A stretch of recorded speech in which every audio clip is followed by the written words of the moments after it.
In 1946, director Frank Capra and star Jimmy Stewart gave the world a true masterpiece that has charmed generations of moviegoers.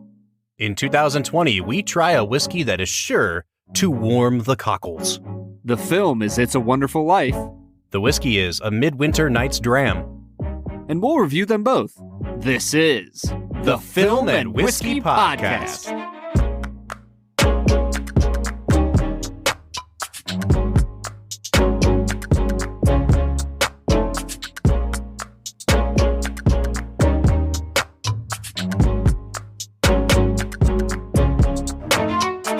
Welcome to the Film and Whiskey Podcast, where each week we review a classic movie and a glass of whiskey.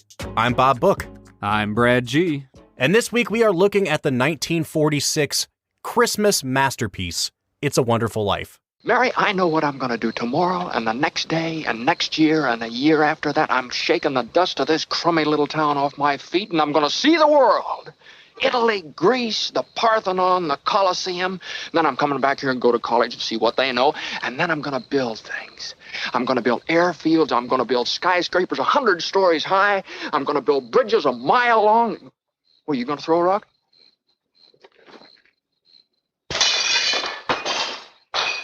Hey, that's pretty good. What'd you wish, Mary? Brad, I've been thinking about what to put in this Christmastime slot for this year. It's the 30th anniversary this year of the movie Home Alone, another Christmas classic. We could have gone a number of directions: Miracle on 34th Street, Christmas Vacation, Elf. But, who knows how long we're going to do this podcast? Hopefully into our, mid to late 80s. But just in case we didn't get around to talking about it, I wanted to make sure that we put a movie on this list that is hands down, in my opinion, the greatest Christmas movie ever made, and that's It's a Wonderful Life. I just had an image of us in our 80s at the nursing home together, like going up to these random, 26-year-old, interns and being like, "Have you listened to my podcast?" They just have like a fake microphone set up in front of us that we talk into all day. They're like, just don't tell them. They're not hurting anybody. Let them be. Ryan sets up the blog for Creed. For Creed? On The Office. Exactly. Oh, man, Bob. I'm so excited to talk about It's a Wonderful Life. Bob, I'm actually going to do something that has never once before been done in the history of the Film and Whiskey Podcast. Are you ready? I think I know what you're going to do, and I was thinking about doing the same thing. Go for it. This movie is a 10 out of 10. A 10 out of 10. Yeah, absolutely. It is, beyond being the hands-down greatest Christmas movie, just the best of all time, I would put it up there as one of the greatest films of all time, period. It's certainly one of my favorite films of all time, and that makes it in a lot of ways even harder to look at objectively, to critique, because there are very few movies on this planet, Brad, that have as much of my heart as this movie does. I think, we did Coco a few weeks ago.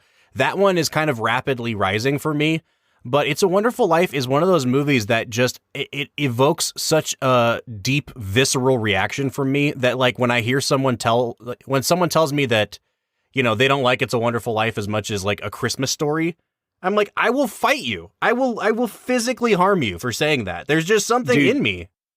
I love Cleveland to death, but A Christmas Story can go kick rocks compared to It's a Wonderful Life. We should clarify, A Christmas Story is set in Cleveland and used Cleveland as its location for most of the shooting. So it's like a big deal around where we grew up. But you're right, Brad. It can go, I don't know, jump off a bridge like George Bailey was supposed to. That's right. Right off the I-480 bridge. All right, Brad. So let's get into talking about the movie. We've both already given it a 10 out of 10, and I'm glad we did because I want to play devil's advocate with this movie a little bit, knowing that we both love it. Now that I'm going to give it a 10 out of 10, because this time through, I definitely had some questions about the way the movie is set up. I'm really looking forward to getting into that with you. For those who have not seen this movie, and again, Brad, it's, almost 75 years old now. I know there's a whole younger generation of people that did not come up on this movie. It has been replaced with movies like Christmas Vacation, Elf, A Christmas Story. And so less and less frequently do I see people our age who are even really familiar with this movie. So it might be really important for us to do Brad Explains on this film today. And Brad, we don't really need to get into like a super long, detailed explanation of the movie, but like just generally so people can follow along with us, can you break down the plot of It's a Wonderful Life? Yeah, I do have a question for you first, though, Bob. For how much I love this movie, I never knew that there was a color version of it. Have you ever watched this in color, or are you a purist? Yeah, so this is a thing that happened in the late 80s, early 90s, when Ted Turner started buying the rights to all these classic movies, and Turner Classic Movies became a thing. He was really obsessed with the idea of digitally colorizing old movies. He thought that it was like a really cool kind of passion project, that he could put his stamp on these films by colorizing them, maybe introduce them to a new audience. It became very controversial because legions of filmmakers were like, you can't do that to someone. If they wanted this movie to be in color, it would have been in color. It's in black and white. Leave it alone, Ted Turner. I think that reminds me of one of my favorite Calvin and Hobbes comic strips, when Calvin asks his dad, why are old movies and pictures in black and white? And he goes, because the entire world was in black and white back then, son. We didn't really get color until about 1939, 1940. But with movies like It's a Wonderful Life, and, we don't have to get into a ton of the backstory on this, but basically what happened with this movie is the copyright lapsed and this movie became public domain. And it was a movie that when it came out, not a lot of people liked, not a lot of people saw. It was a huge box office flop. But because it became public access, they could show it on TV for next to nothing. And so it became such a fixture on TV around the holidays that people just got used to seeing it. And it slowly started to gain this reputation as a movie that people would have on in their homes around Christmas time, and became a classic by rising up through like the public access TV show channels. But because of that, the copyright, no one was really holding the copyright for a long time. And so Ted Turner could do whatever the hell he wanted with this movie. And so we have a colorized version of It's a Wonderful Life. You can find it even now. They've completely restored it, just like they've restored the black and white version. So on the Blu-ray that I have, they offer a color version. I've never really gotten around to watching it, Brad. I just there's something about colorized black and white. If you've ever seen like a little clip on YouTube where they've done that, the colors never look natural. They never look quite right. And so I've never sat down and spent 2 hours watching the color version of this. Did you watch color? No, I just saw, when I looked on Amazon Prime to watch this, it had It's a Wonderful Life, and then it had It's a Wonderful Life, parentheses, color edition. And I was like, what? This is a travesty. But regardless of how you watch the movie, the story is the same. And the story goes a little something like this. There's this amazing man named George Bailey who is selfless and caring and a little bit angry a lot of times in his life. And he lives a really great life in this small town called Bedford Falls. He marries a girl from his high school, and he runs this old bank building and loan that helps people build houses. And he stands up to this old man Potter, who is a rich old miser. Honestly, Bob, he's kind of like Ebenezer Scrooge on crack, like as far as evilness goes. But so he fights off Potter, who, is trying to buy up everything in town and run the town how he wants to. And near the end of the film, his Uncle Billy loses $8,000, which is a literal metric you-know-what of money. Like, just a massive amount of money back when it happens. And so he loses this $8,000 at the end of the year on Christmas Eve, and the bank examiner is there, and they find out, and basically either Jimmy Stewart or his Uncle Billy is going to go to jail over this. And, Jimmy Stewart, his character's name is George Bailey. George is considering killing himself because he has a life insurance policy that will basically be worth more than what he is worth alive. And so an angel is sent down from heaven named Clarence Oddbody, angel second class, and he is sent to help George recognize the value of his life. And he does this by helping George look at the world, what Bedford Falls would look like if he had never been born. And it is a harrowing experience that really haunts George and terrifies him.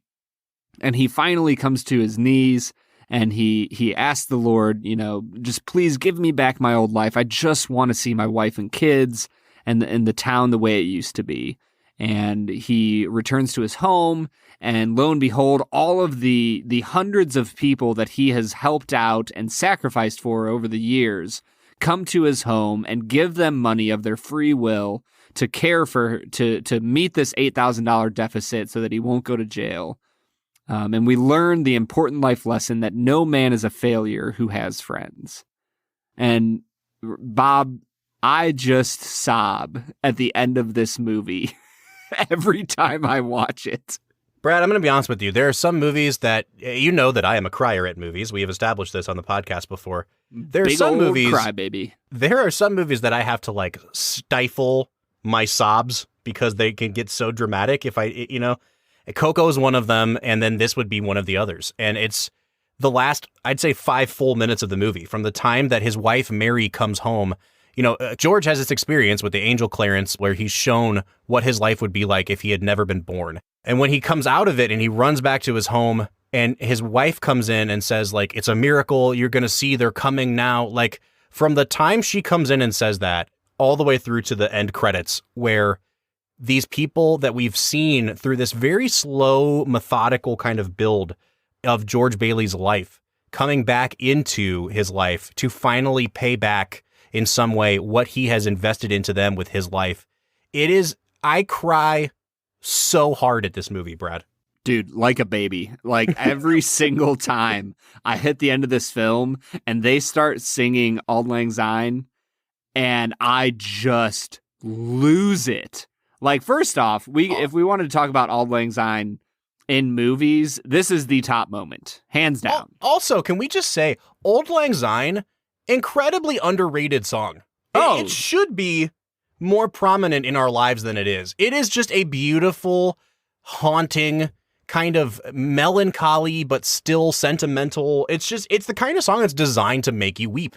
Yeah, and the stupid New Year's broadcast always jumps into New York, when they don't even when it's finish getting the whole good. thing. Yes. Yeah, and it drives me nuts. So New York, once again, you can go suck it. But in the end, It's a Wonderful Life is spectacular. And Bob, I really want to get into this film. Yeah, Brad. So let me segue us like this, talking about the end of the movie where we both cry like small children.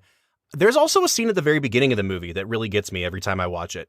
And I think it's a good segue into talking about the way the movie is structured. So the very first thing we see in this movie is this weird trip through the cosmos where we're like flying past planets as people's prayers for George Bailey are floating up to heaven. And, George is despondent and suicidal, and they're praying for him that he'll be okay. And we get to like this Andromeda galaxy, like there's stars in the heavens that are talking to each other. And you understand that they're actually representations of angels in heaven, and that they're going to send this guardian angel down to Earth to protect George Bailey. And then the way that they introduce us to his life is by basically the conduit for the audience is this angel Clarence, who's still trying to earn his wings. And they say, all right, sit down. We're going to show you like the highlight reel of his life. And it plays through basically like that, like a highlight reel from his life, starting from when he was a really small boy, leading up to tonight when he's about to commit suicide. And Brad, like, I'm kind of wondering, first of all, how do you feel about the bracketing of this movie? Because it really is just the beginning of the film that has these sort of like angelic supernatural elements, and then the last, half hour. And that middle hour and 40 minutes, you really don't get much mention or many reminders that that's what's actually happening.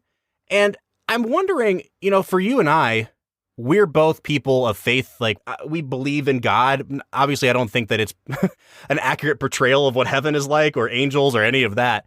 But I think for some people who may be on the opposite end of that spectrum from us, people who are agnostic or atheist, I'm wondering how that whole framing device really works for them. And if the sort of supernatural, angelic stuff takes away from the rest of the story. Or is it essential? I think that if you allow it to take away from the story, I feel like you're missing out on what the story is really about. Because the story isn't about angels or like I mean, the movie is about redemption, but it's not about redemption in like a religious sense. You know what I mean? Like the story is about the redemption of a man who thinks that there is nothing left to live for, and he comes to recognize, it's cheesy, but the line in the book that Clarence writes is true. No man who has friends is alone. And that is the essence of this movie, is George feels utterly alone in Bedford Falls. He feels like he's the only one who wants to get out but can't. Like his friends are either people who want to stay in Bedford Falls and don't want to leave, or people who want to leave Bedford Falls and get to leave. He's like the only one stuck in this purgatory of always trying to prove himself so that he can leave, and he never gets to. And so this movie is entirely about a man alone with himself. Even his wife is somebody who wants to be in Bedford Falls and doesn't want to leave. And so I think if you get frustrated by the framing device of, a Christian worldview, I do think you're just kind of missing out on something. I can understand why it might turn some people off, but I think you're really missing out on something if you allow it to. I definitely have more to say on this, but I think this is better like second half of the podcast material. So I wanted to get back to what I was saying earlier, which is there's a scene right at the beginning that always gets me, and it's when we see George Bailey as a kid, and it's really the first or second time that he has a huge impact on someone's life that'll pay off at the end of the movie, but you don't know it in the moment. First, he saves his brother from drowning on a sheet of ice, but then he goes to work at the pharmacy that he works at. And the old man who is the pharmacist there, played phenomenally by H.B. Warner, has just found out that his son has died, and he is, drinking and drunk at work, and he is making capsules for George to deliver to some lady's house. And it turns out that he's using poison in the capsules. And George eventually gets him to understand that he has poisoned these capsules and that he can't deliver them because he's going to hurt somebody. And the old man, after slapping George around in this drunken rage, like just crumples. And the little boy actor, I think, is fantastic playing George, because the way he cries and the way they embrace each other, and George just says, like, I promise I'll never tell a soul. Like, I don't know what it is about that scene, man, but it has me crying 5 minutes into the movie every single time I see it. We've talked a lot about in our church about like the fruits of the Spirit, and it's like love, joy, peace, patience, kindness, goodness, all this stuff. We never understand what goodness is all the time, but I feel like it's one of those things you know it when you see it. And that scene is illustrating goodness. Like at its core, I feel like George Bailey is just good in that moment.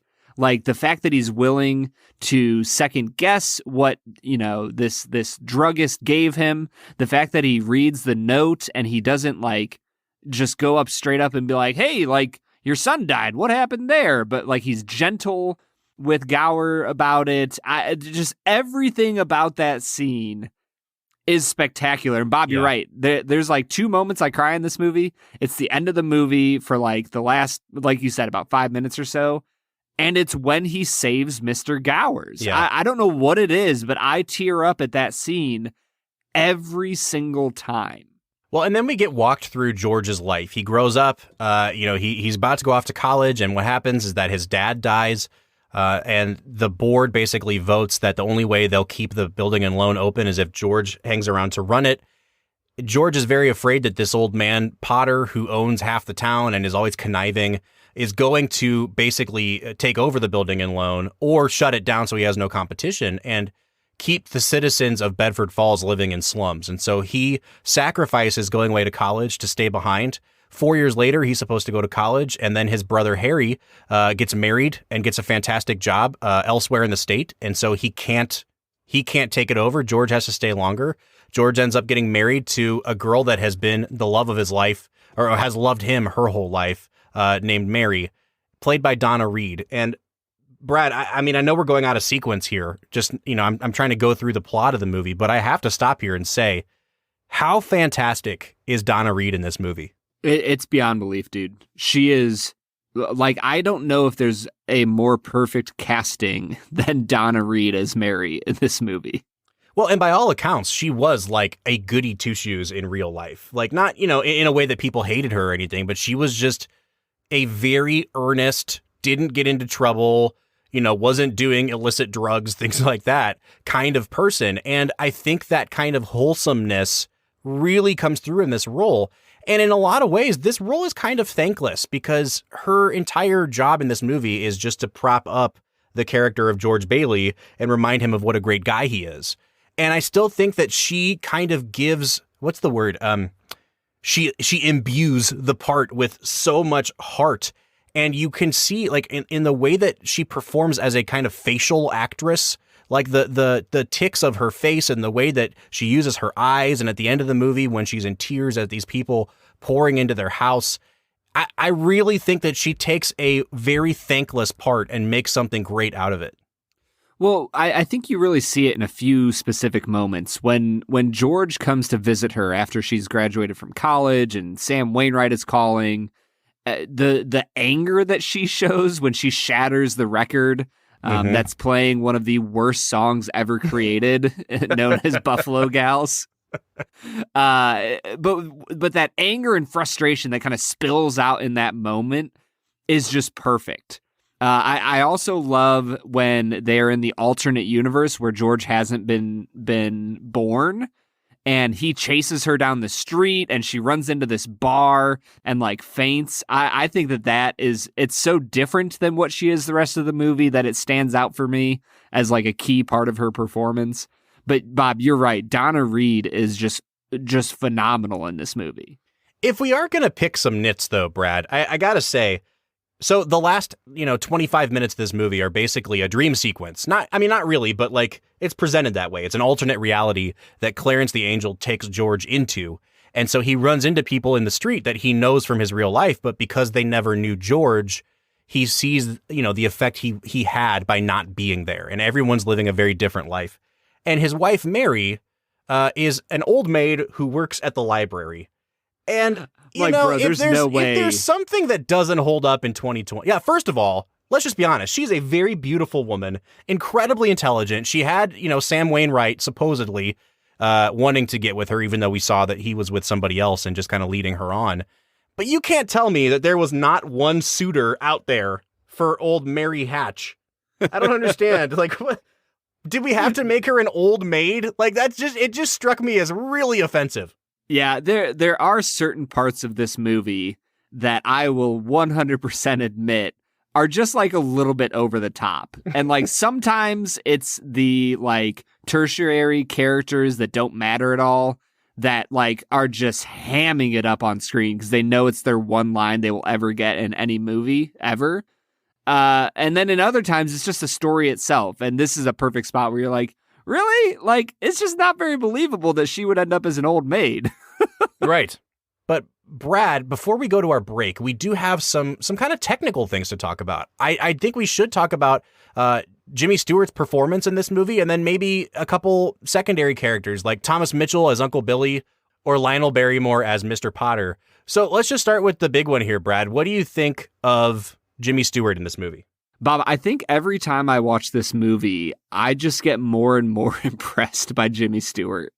Like, he plays this tortured man who has so many grandiose desires and dreams, and not only desires and dreams, but talents to, like, accompany those. Like, the dude is incredibly smart. He's charismatic.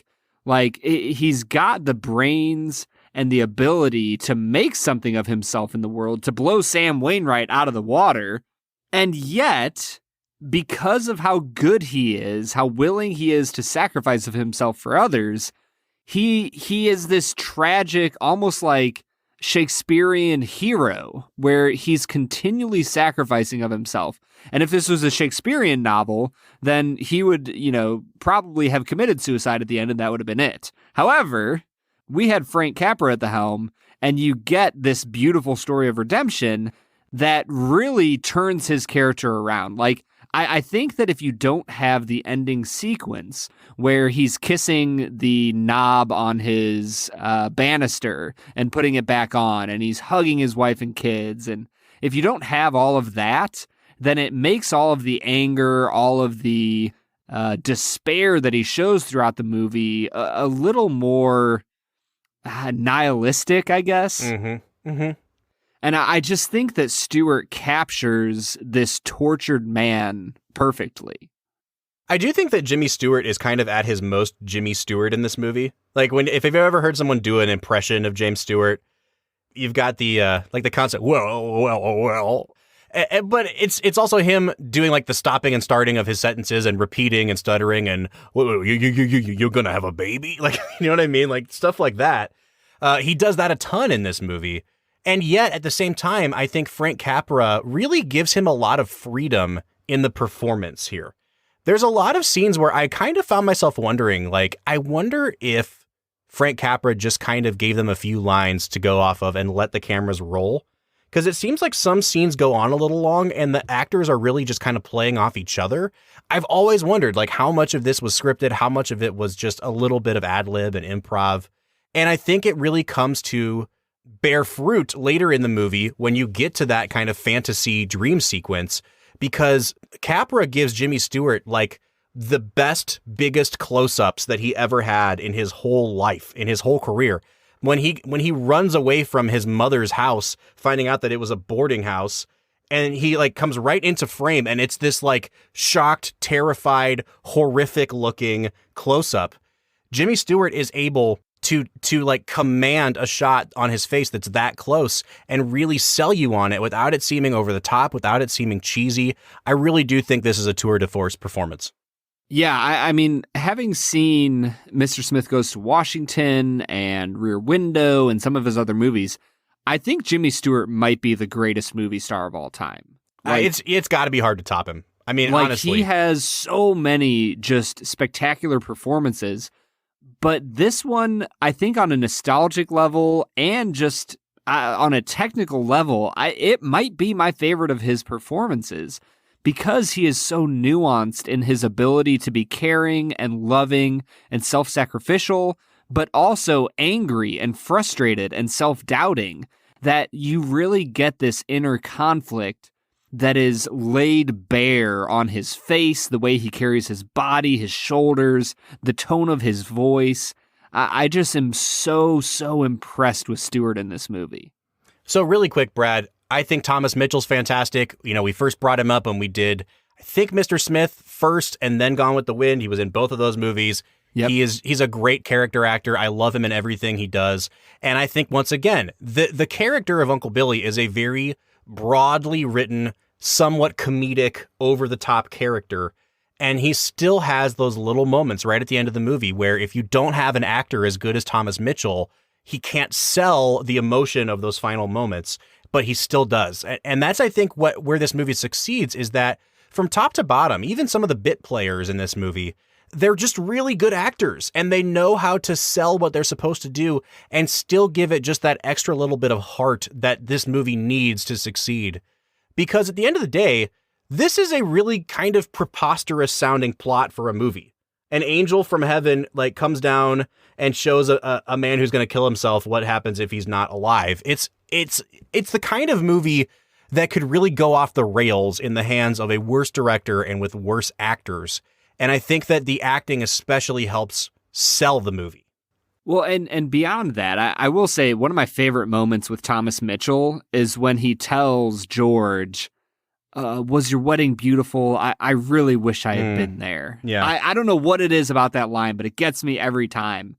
But I really think you have to look at Lionel Barrymore in this film as, you know, Old Man Potter. That his performance, I think, might be one of the best villain performances of all time. Oh, absolutely. The dude is just pure evil. And one of the big criticisms of this movie for a long time was that you never actually see Potter get his comeuppance. But that's something that I actually really appreciate. I've always liked that they didn't have some aside where the cops catch him with the money falling out of his pocket and they're like, off to jail with you, Potter. Like, that's not how the real world works. Like, there are people who will continue to get ahead by scheming and by cheating others out of what they deserve. And Potter himself seems to understand this, and he still says, you know, I am an old man and most people hate me, but I don't like them either, so it all balances out. And that's his character. And I think it's much truer to the real world, and it makes the ending of the film that much more impactful because we ultimately see that Potter can have all the money in the world, but what George has is worth more. And that's why when his brother toasts him at the end of the movie and says, to my big brother George, the richest man in town. Mary, I got him here from the airport just as quick as I could. The fool flew all the way up here in a blizzard. Harry, how about your banquet in New York? Oh, I left right in the middle of it. As soon as I got Mary's telegram. Good idea, Ernie. A toast. To my big brother George, the richest man in town.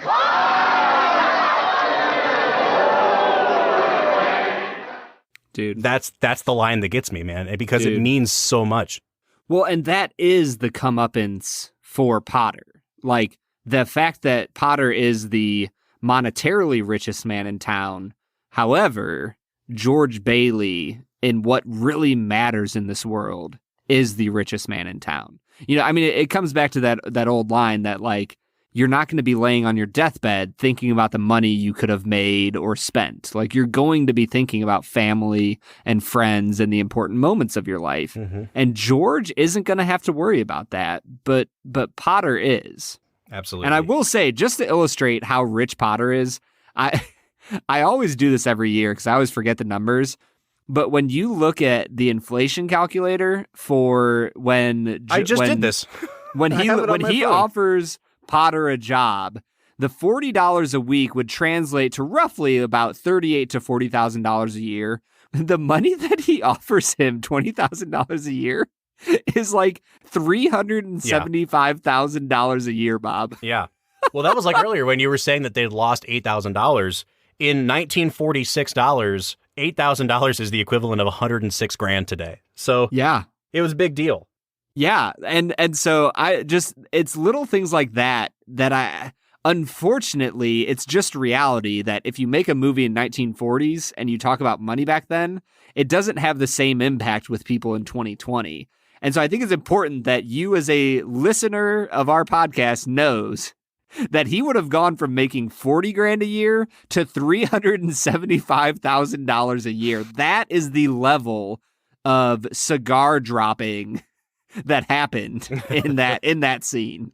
Well, Brad, on that note, I think it's time for us to hit pause. What do you say we get into drinking this Midwinter Night's Dram? Let's get to it.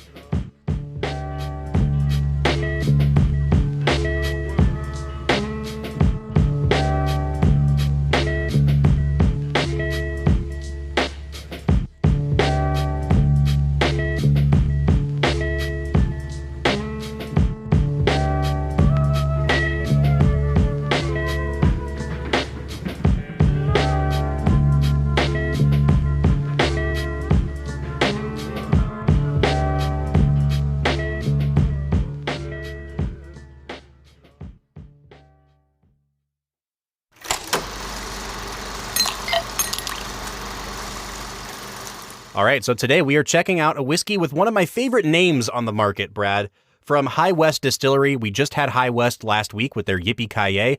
This week we're looking at their Midwinter Night's Dram.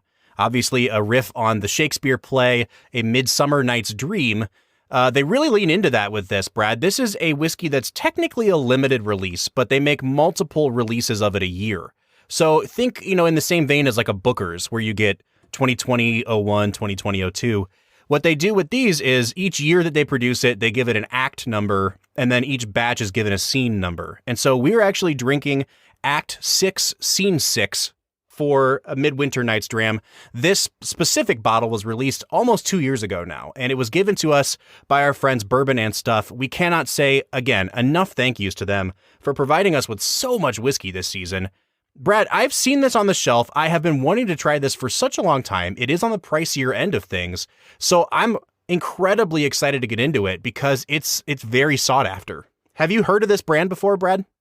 I have not heard of this brand. However, as I poured this out and gave it a nose, it's just one of those moments where you're like, oh man, like we are in for something great. Yeah.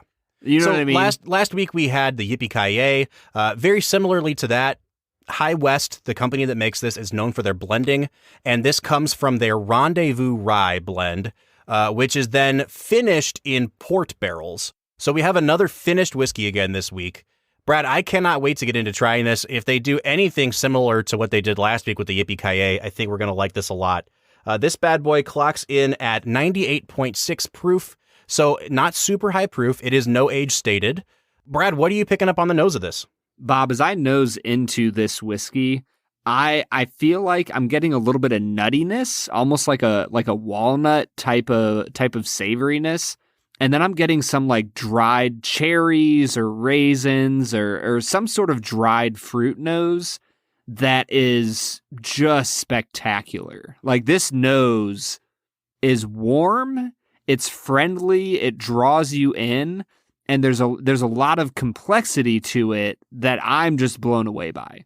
Now, I will say, Brad, we have had this sample sitting on our shelf for a while. It has not seen the light of day in a long time. I probably should have let this open up and breathe a little bit longer than I did. I waited about 5 minutes before giving it my initial nosing, but even then, I actually found the nose to be kind of harsh. It was really rye forward, like grain forward.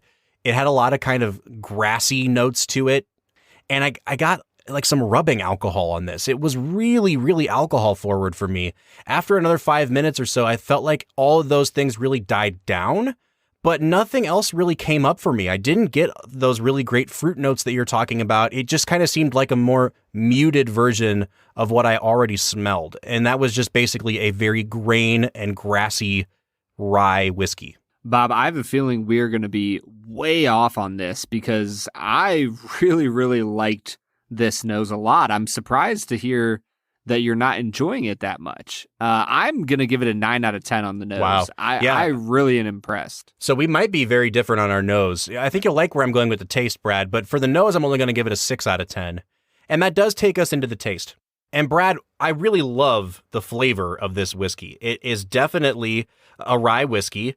But it's not super spicy. It doesn't have that sort of like sour or dill kind of flavor that we get with some ryes. It's not overly sweet in a bourbon-y type way, but it definitely has some great kind of dark fruit notes to it. And the word that kept coming back to me, the more I sipped it, Brad, was creamy. It's just a very creamy kind of rye whiskey with like some great plum, pruny notes on it for me. Yeah, as I taste this, Bob, it once again, I get a little bit of that nuttiness. I get some of that cherry, that almost plum, dark fruit note. Mm-hmm. But here on the palate is where you get a little bit of that rye coming in. I'm noticing the spice a lot more than I did on the nose, and it really kicks it up a notch as far as the flavor goes. I'm going to give it a 9.5 on the flavor. Wow. Man, Brad, you really love this. I like it a lot. And the note that kept coming out to me the more I'm trying it isn't so much prune, but it's like a fig Newton. Like it has that great bready kind of nice cookie flavor to it, but like a lot of fruit, maybe some dried fruit like figs as well. So I'm going to go like, if you like fig Newtons, you're really going to like this rye whiskey. I'm going to give it an 8.5 on the taste. And that takes us to finish. Brad, are you as high on this on the finish as you are on the nose and the taste? You know, the nose and taste were just such great experiences for me that the finish was just fine. Like you got all of the notes you kind of got on the start and the middle of the palate. The burn was really nice and smooth. There was nothing overwhelming about this finish. I'm going to give it an 8 out of 10 on the finish. I think it was definitely above average. I would even call it really good. It just didn't quite live up to where the palate and nose were. I do think that the finish was a bit watery for me. Like, it had some great flavor, but then when you go to swallow it, there wasn't really a lot left on my palate. I do think that there was like some, the port notes came out a lot, Brad. There was definitely some winey notes that stayed behind on my palate. But overall, the finish was probably the biggest letdown. It didn't linger very long. There wasn't much of a chest burn going down, so it didn't really make itself known after you swallow it. I'm just going to give it a 7 out of 10 on the finish. I actually kind of agree with you a little bit. I think that if this was like even just a little bit, like 105 proof, 106 proof, I think that little bit higher viscosity would coat your mouth a little more, leave you with a little something at the end that this is lacking on.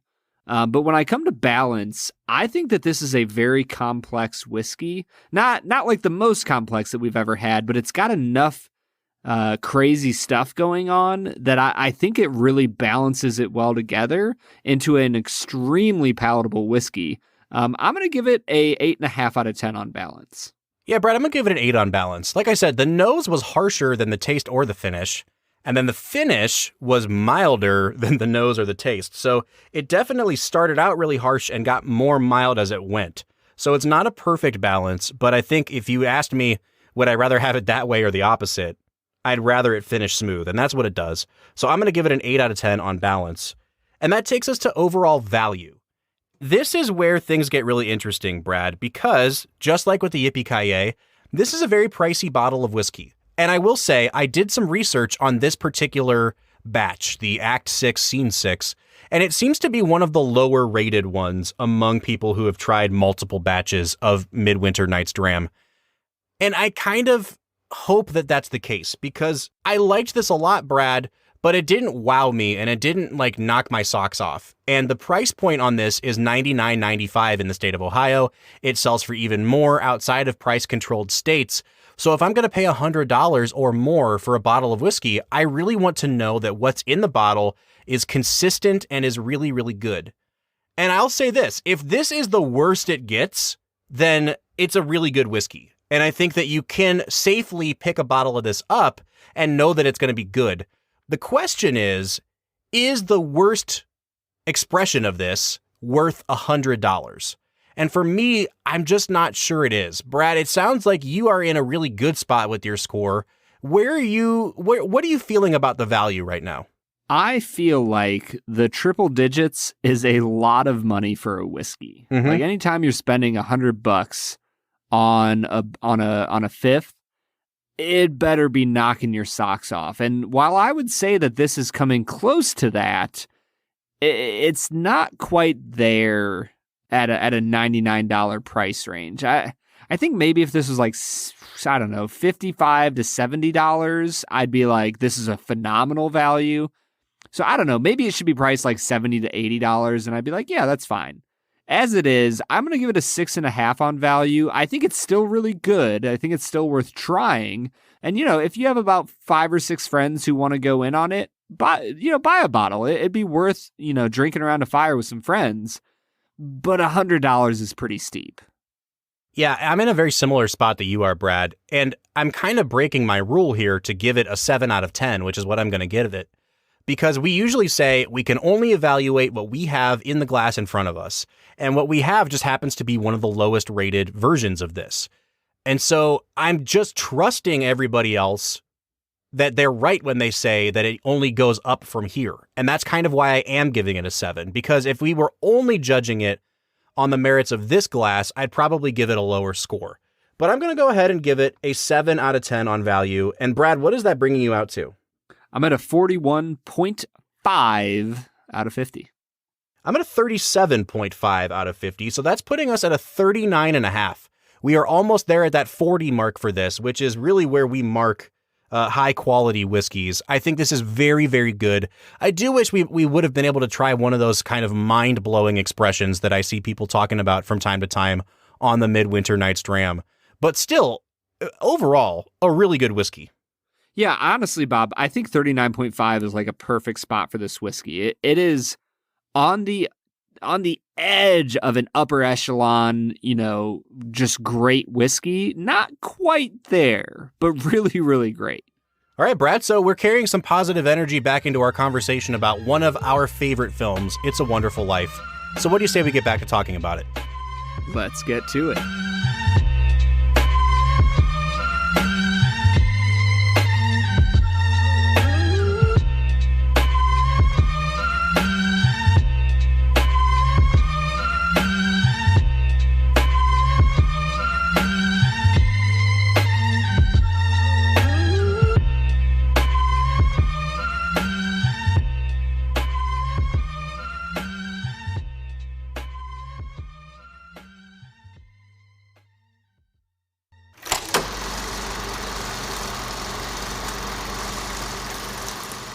All right, so that was a Midwinter Night's Dram, a whiskey that we both really, really liked, and we're getting back into talking about a movie that we absolutely love in It's a Wonderful Life. But Brad, knowing that we're both going to come down on a 10 out of 10 for this movie, I got to ask you, do you think it's like a perfect movie, or are you willing to pick some nits with me?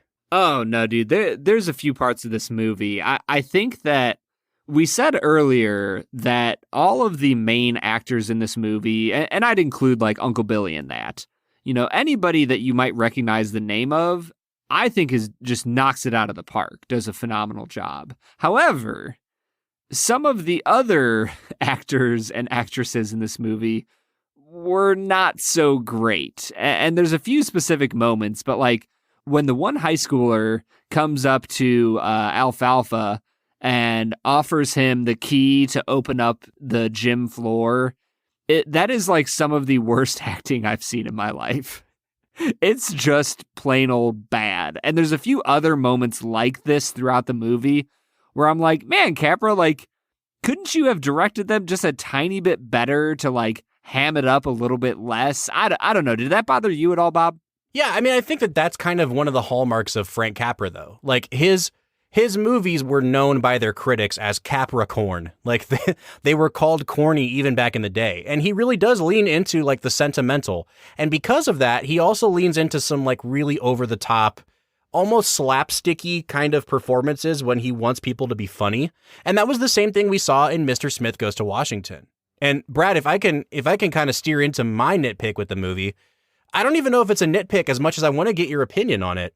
One of our big criticisms with Mr. Smith Goes to Washington, I think could be applied to this movie too, which is that I don't want to say that it drags, but the middle section of this movie is just really, really shaggy. It goes on for a long, long time. And while most of what happens in the story of George Bailey's life gets a payoff at the end, I don't think everything does. And I think that you probably could have cut, 15, 20 minutes out of this movie, and it would still be really, really good. And so I'm wondering, Brad, like, do you find that even though we love this movie, that it is a bit shaggy in parts? Honestly, Bob, I don't. Out of all the nitpicks that I have for this movie, which, aren't a ton, that's not really one of them. I think there might be a few moments at the start of the film that drag on a tiny bit. But honestly, once you get wrapped up in the life of George Bailey, for me, it almost feels like a bang-bang like movement from event to event to event. And they all represent this nuanced change in George's life as he gets older that I actually really don't mind the middle portion. I was actually going to say, I feel like the transition from the middle part of the movie to the dream sequence, if we're going to call it that, is really clunky. That transition feels really strange. And like you said, it feels kind of clunky. Yeah. And so if there's anything I get frustrated with about the pacing of the movie, it is that movement from the first whole part of the movie to the I've never been born sequence. Yeah. And Brad, that was actually what I had circled to talk about in the second half of the episode.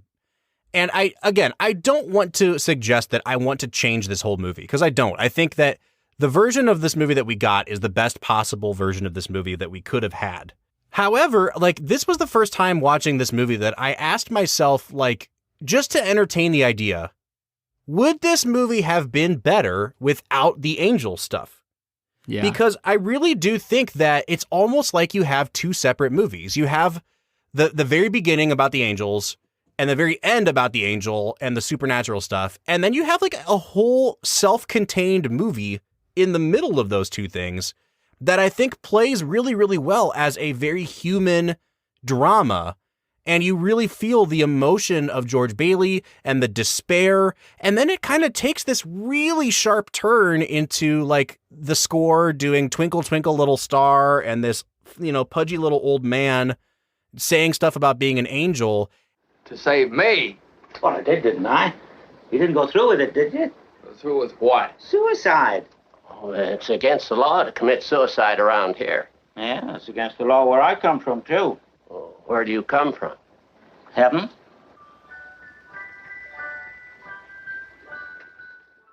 And it just really is a bumpy transition to me. And for the first time, it made me wonder, like, was there another way this story could have been told? Not that I really want it to change, but like, how could we have either made that transition smoother or gotten George to the point where he thinks he has a wonderful life without kind of like shoehorning in this silly angel plotline? Yeah, I mean, the only thing I can think of would be if it actually literally was like an unconscious dream sequence. Like he jumps in the river and, the boatman in the harbor saves him and drags him out, but he had knocked his head on something. And while he's passing out, you have him muttering, I wish I'd never been born. I wish I'd never been born. Right. I mean, it could have been like Wizard of Oz, where she gets knocked out during the tornado. And then you show him waking up and he walks around and it's the dream sequence and he's never been born.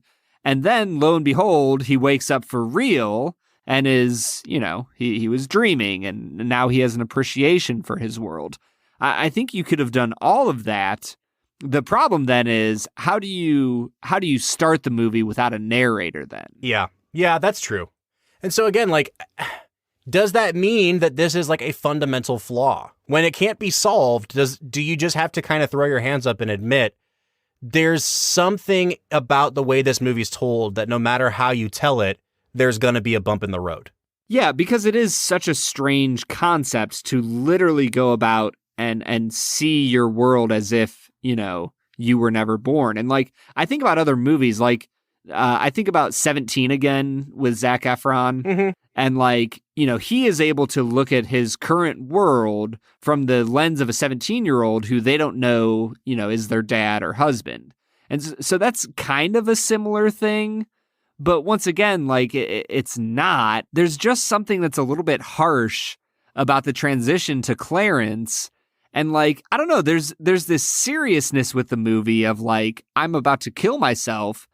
And then all of a sudden you have this lighthearted Tom Sawyer reading, Clarence Oddbody Angel who jumps in, and you have this lighthearted comedic scene where the harbor man is falling out of his chair and running out of the room. And it just feels a little strange. And yet at the same time, like, I think that Clarence is endearing and funny.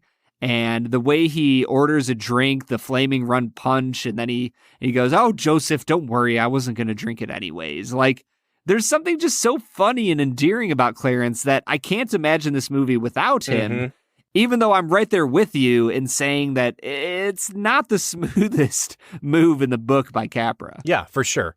Well, and Brad, I think this is a good transition into talking about the critical reception for this movie. And before we started recording, I actually had asked you to do a little bit of research and watch this Netflix miniseries called Five Came Back, which is based on a book, and they're both fantastic, the miniseries and the book, which is about these 5 famous Hollywood directors who all went off and served in World War II, many of them in a filmmaking capacity, and what happened to them when they came back from the war, and how you can see how the war really affected them in the movies they made when they got back. And so we've already done one of those films on the podcast, which would be John Huston's Treasure of the Sierra Madre. But one of the directors that's profiled on this miniseries is Frank Capra. And unfortunately, the first movie he made when he came back from World War II was It's a Wonderful Life. And it is maybe the most unabashedly earnest and sentimental movie that he ever made, even more so than a movie like, You Can't Take It With You, or Mr. Smith Goes to Washington, or Mr. Deeds. More than any of those. And for some reason, audiences just did not latch onto that in the post-war environment. This movie was a huge commercial flop, so much so that it put this new independent filmmaking business that Capra launched out of business. It hurt Capra so badly that he basically took a break from making movies for a long time. And I wonder, Brad, first of all, I guess, what do you think caused that failure? And why do you think audiences came around to the idea of this movie being so unabashedly sentimental when it seemed like they were really turned off by it at first? Well, Bob, I think that the way you can understand the failure of It's a Wonderful Life is just by looking at another film that they talked about in the documentary, one that I didn't actually see, full disclosure. But from what they said in the documentary, it seems like a movie like The Best Years of Our Lives is what America was craving post-World War I and II. That in a world that has been so devastated and destroyed by loss of so many men in this war, and just an understanding that, like, this might be getting a little bit meta, but there was this idea in modernism of the ascension of man, that humans were going to keep getting better and better and better, and that we were going to stop violence against each other, and that we were going to reach this utopian ideal.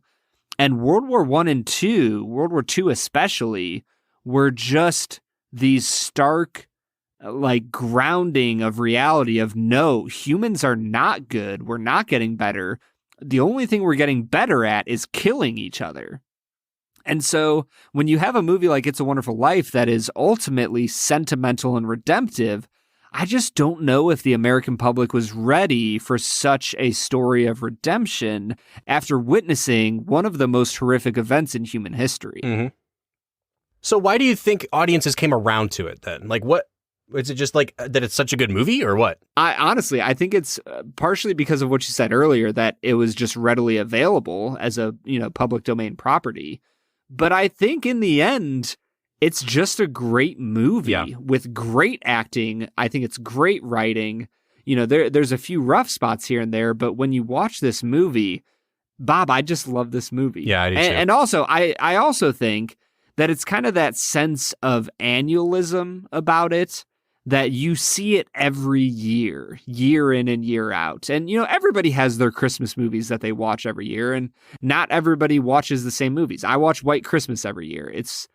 I have a hard time deciding between White Christmas and It's a Wonderful Life for my favorite Christmas movie every year. But, there's certain movies that you watch year in and year out, and there's something that builds inside your soul when you connect so deeply with a movie, with such an important part of the year. And I don't know, there's just something about Christmas and the winter season and the movies that you watch and the family that you spend time with that has really embedded It's a Wonderful Life into the heart of American culture. Yeah, and I think that, like, for whatever reason, it has always seemed like movie critics just don't like it when movies are overly sentimental. But gosh darn it, like, this movie is just unashamed in how sentimental it is. And I really love it. And I think something about the Christmas of it all too, Brad, just kind of makes this movie impervious to any criticisms about how sentimental it is. And I always come back to the mental image of the bank examiner at the end of the movie, having a little wad of cash in his hand and then just saying, like, screw it. And he tosses it on the pile and he says, like, I want to be in this moment. I want to enjoy and celebrate this guy, even if he did commit a crime, which the guy probably thinks he did. That there's a better story to be told, which is the story of his redemption, and that this guy wants to participate in that. And I think that's ultimately what brings me back to this movie. Like, is it perfect? No. And if you ask me, like, objectively, would I put this up against a Citizen Kane? Like, yeah, they're both really great movies, but they're just a different kind of movie. And this is the kind of movie that you gravitate towards to comfort you and to tell you something deeper and to tell you there's something more out there for all of us. And so for both of us, this movie is a 10 out of 10. And I don't think that anything that we point out as a flaw or a nitpick is going to change that in my mind. Can I actually point out one last nitpick for me? Yeah, sure. I hate the bell ringing and, look, Daddy, that teacher says that means an angel gets his wings. Like, shut up. All right. Well, on that note, I don't know why. Although I will say, you get that funny moment with Nick where he goes, "Hey, look, I'm giving everybody the wings. I'm giving out wings, yeah." In the most, like, stereotypical Guido accent. Oh yeah. Well, guys, that has been It's a Wonderful Life. We want to hear what you think about this movie. It is our favorite Christmas movie. Is it yours? You can talk to us about this movie by getting on social media, where you can find us on Facebook, Twitter, or Instagram at Film Whiskey. Or you can give us a phone call. Let your voice be heard on the Film and Whiskey podcast. Our phone number is 216-800-5923. Once again, it's 216-800-5923. Or you can leave a voicemail on our website, which is anchor.fm/filmwhiskey. And don't forget, we have just launched a Patreon account where you can sponsor us on a monthly basis for as little as $3 a month. Brad and I are actually going to record a special Patreon-exclusive bonus episode where we continue talking about It's a Wonderful Life as soon as we get off of here. So if you'd like to hear more of our takes on It's a Wonderful Life, please consider sponsoring us on our Patreon account, patreon.com/filmwhiskey. From both of us here at the Film and Whiskey Podcast, we want to say a very, very Merry Christmas to everybody out there. We'll be back next week with another regularly scheduled episode. But until then, I'm Bob Book. I'm Brad G. And we'll see you next time.